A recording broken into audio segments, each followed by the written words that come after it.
If you were to persuade someone to do a risky act, would you appeal to their mind or their heart? If you want someone to do you a favor, would you appeal to their intellect or emotions? What springs you to action, a moral principle or your hopes or fears? Do you normally decide after thoroughly deliberating on the information or evidence you have? Or you first reach a conclusion and then come up with reasons to justify your decision? Is your belief in God based on reason or pure subjectivity?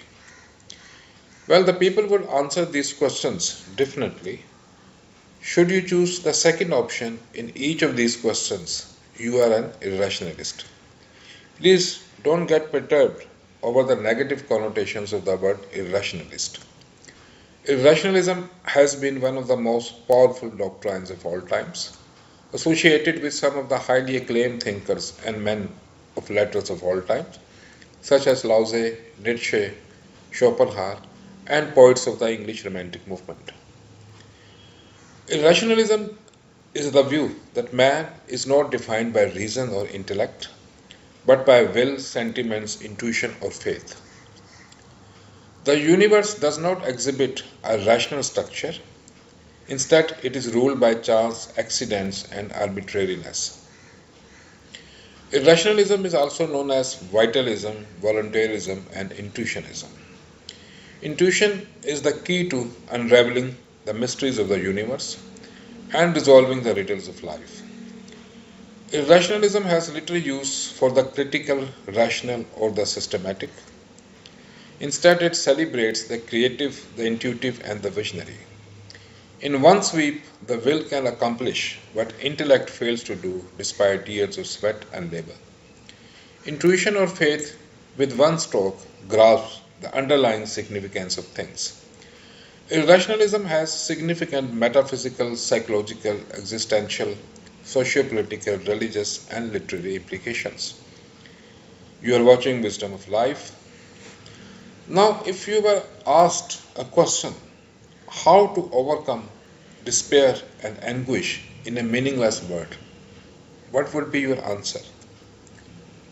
For Kierkegaard, the Danish philosopher, the only way to answer this question is through leap of faith, which consists in committing oneself to a belief or path in absence of any reason to do so. When we talk about metaphysical irrationalism, the first name that comes to our mind is that of German philosopher Arthur Schopenhauer. For Schopenhauer, the world isn't a rational place but one of endless strife and pain. The fundamental principle is a mindless, aimless, non-rational impulse which he calls will. Psychological rationalism is the view that men are primarily driven by desire, will, impulses, or passions. For Nietzsche, instinctive drives lie at the heart of existence, while for Freud, instincts are the principal motivating forces. In politics, irrationalism appeals to shared sentiments such as hatred and fear. Democracy is regarded as a sign of decay and decadence, of senility and stupor. Notions of fundamental rights and equality are essentially destructive. The prime political virtue for the people is not freedom but loyalty. The principal qualification for the leader is not common sense but charisma. Rules and regulations obstruct the leader's will, so they must be set aside when needed. Debates and arguments are only wit and gossip. It is the iron will that matters. Irrationalism produces revolutionaries or cult leaders. In times of crisis, irrationalists look to men and women of destiny to steer the ship of the society. The most concrete political expression of irrationalism was fascism that arose in Europe between the two world wars. For Adolf Hitler, all programs are vain. The decisive thing is the human will. In religion, irrationalism makes for intensity of faith and passions as opposed to dogma.